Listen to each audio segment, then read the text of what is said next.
La marche est un des meilleurs outils pour prendre soin de votre santé, pour vous sentir mieux, pour être heureux et particulièrement la marche en extérieur dans la nature. Et aujourd'hui, je vous donne 7 bonnes raisons de marcher plus souvent à l'extérieur, en plein air, et je vous les donne dans quelques instants.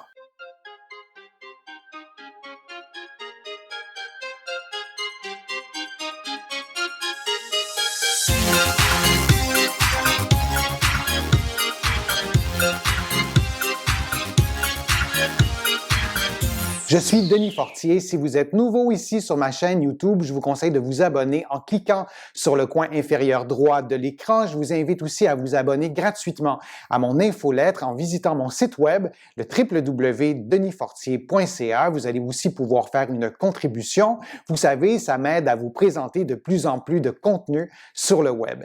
Maintenant, la marche, les bienfaits de la marche, je vous en ai déjà parlé dans plusieurs vidéos et je vais continuer de vous en parler. Et je voulais aujourd'hui vous donner 7 bonnes raisons de marcher plus souvent, mais de marcher à l'extérieur, dans la nature, en plein air. Et on commence avec la première raison. Marcher en plein air peut diminuer votre niveau de stress.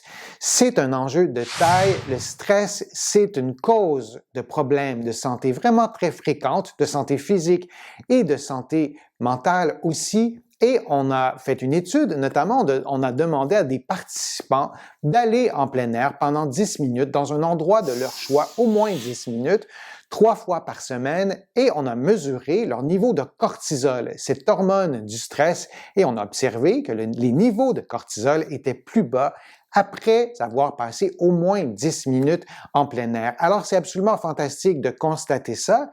C'est une intervention qui est assez simple, qui est accessible à tous, qui est gratuite, et de marcher en plein air, souhaitons que ça ait en plus un effet multiplicateur parce qu'on sait que l'activité physique aussi en elle-même a des bienfaits sur le stress. Il y a une autre étude aussi qui a été faite, cette fois chez des personnes qui étaient atteintes de maladies pulmonaires obstructive chronique. Cette fois, les personnes passaient 30 minutes dans la nature 5 fois par semaine et on a observé qu'il y avait une diminution de l'anxiété et aussi une diminution de la dépression qui est un problème très fréquent chez les personnes qui ont des maladies pulmonaires obstructives. Alors là aussi, le fait d'être dans la nature, on comprend que ça peut avoir des effets vraiment très positifs sur la diminution de votre stress. Marcher en plein air augmente votre endurance posturale, ces petits muscles qui sont situés près de votre colonne vertébrale, près du tronc et qui vous permettent de vous tenir en position debout, mais aussi qui vous permettent de tenir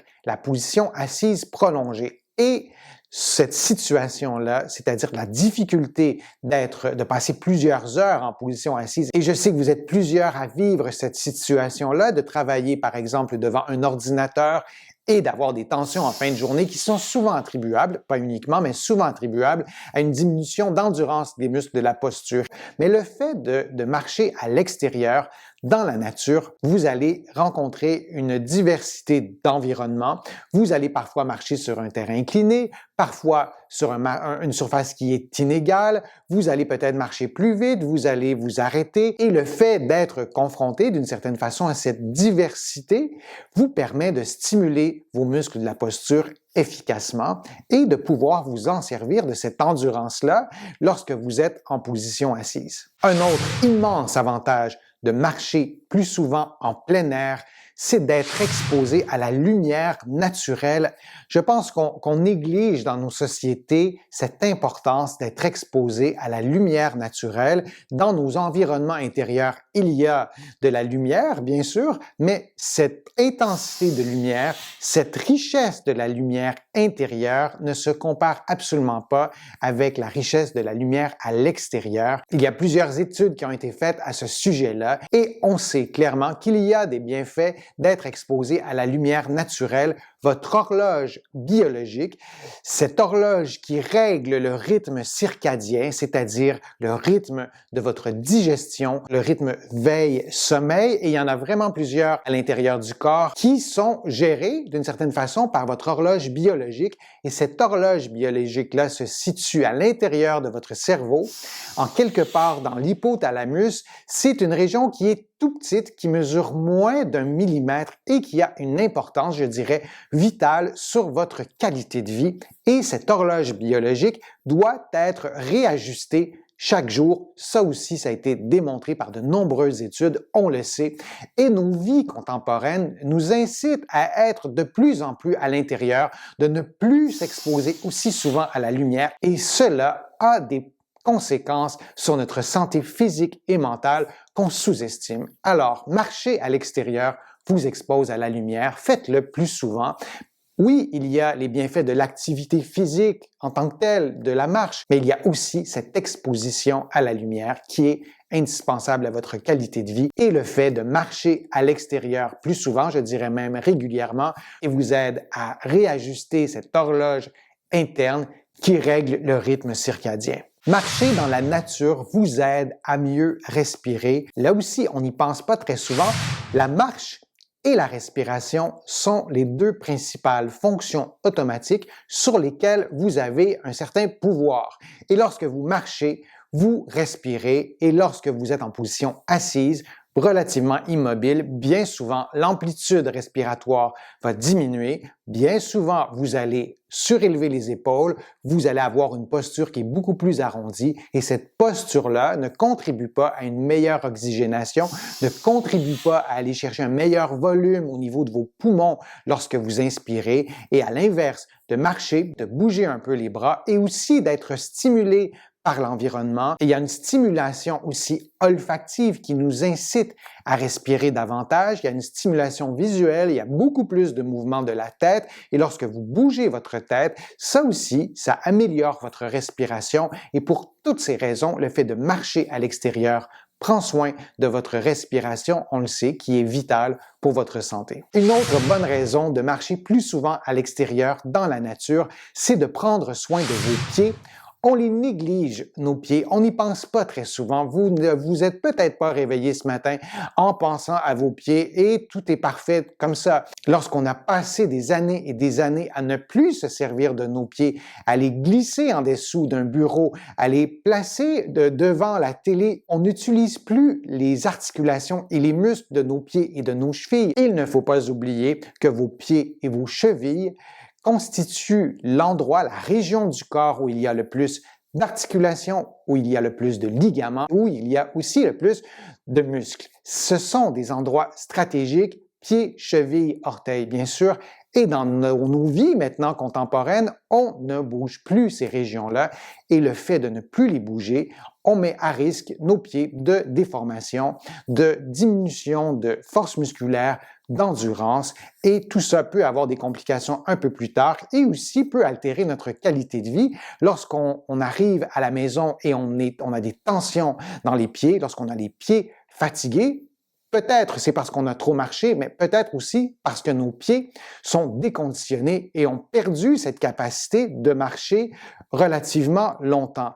Et de marcher souvent dans la nature, vous allez rencontrer différentes surfaces, différents revêtements. Vous allez probablement être mieux chaussé aussi lorsqu'on va marcher dans la nature. On a un peu ce réflexe de mieux se chausser. Vous allez prendre soin de vos pieds, de ces muscles, de ces articulations qui ont besoin d'être mobilisés régulièrement.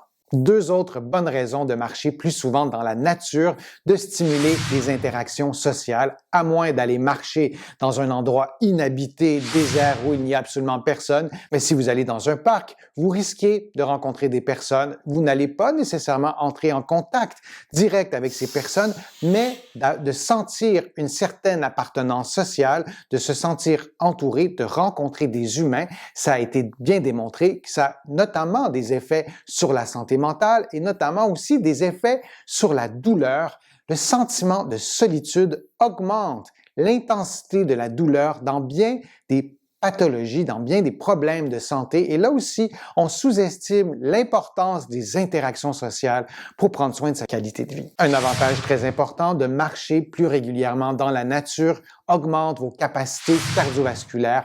Lorsqu'on marche dans un parc, lorsqu'on marche dans un environnement agréable, bien souvent, on va marcher pour une durée un peu plus longue que 2 ou 3 minutes. Et le fait de marcher durant au moins 15, 20, 30 minutes à un bon rythme vous permettra de prendre soin de vos capacités cardiovasculaires. Lorsque vous marchez, n'hésitez pas à marcher un peu plus lentement et parfois un peu plus rapidement, de de varier le rythme, la vitesse de marche par intervalle. Il y a plein de façons d'améliorer vos capacités cardiovasculaires en marchant, marcher sur un terrain incliné, utiliser des escaliers. Il y a vraiment une multitude de façons d'améliorer vos capacités cardiovasculaires en marchant. Oui, vous pouvez le faire en nageant, en courant, en faisant de la course à pied, mais c'est aussi possible de le faire en marchant, en variant la vitesse. Et souvenez-vous que de marcher très rapidement, vous allez souvent vous déplacer plus rapidement que si vous courez lentement. La marche ne doit pas être systématiquement associée à quelque chose de lent. C'est une activité physique différente et vous pouvez vraiment la pratiquer pour prendre soin de vos capacités cardiovasculaires. Et si vous en prenez soin, vous diminuez votre risque d'AVC, vous diminuez votre risque de maladies cardiovasculaires, notamment l'infarctus du myocarde, vous diminuez votre risque de diabète, tout ça facilement dans un environnement agréable. Dans la nature, ça coûte pratiquement rien, c'est accessible et moi je vous invite à le faire le plus souvent possible, idéalement quelques fois par semaine, 3 fois par semaine, pour profiter de tous ces bienfaits sur votre qualité de vie et votre santé. J'espère que ma vidéo vous a plu. Si c'est le cas, je vous invite à cliquer j'aime, à la partager sur vos réseaux sociaux et à la commenter. Vous le savez, ça me donne plus de visibilité, ça m'aide à produire de nouveaux contenus. Vous allez trouver aussi beaucoup d'informations sur mon site web, le www.denisfortier.ca. Il y a aussi beaucoup d'informations dans mes livres qui sont disponibles partout au Canada, en librairie et sur le web. J'ai le privilège d'être publié à travers le monde, notamment en France. Là aussi, mes livres sont disponibles en librairie et sur le web. Je suis Denis Fortier. Je vous remercie beaucoup. À bientôt.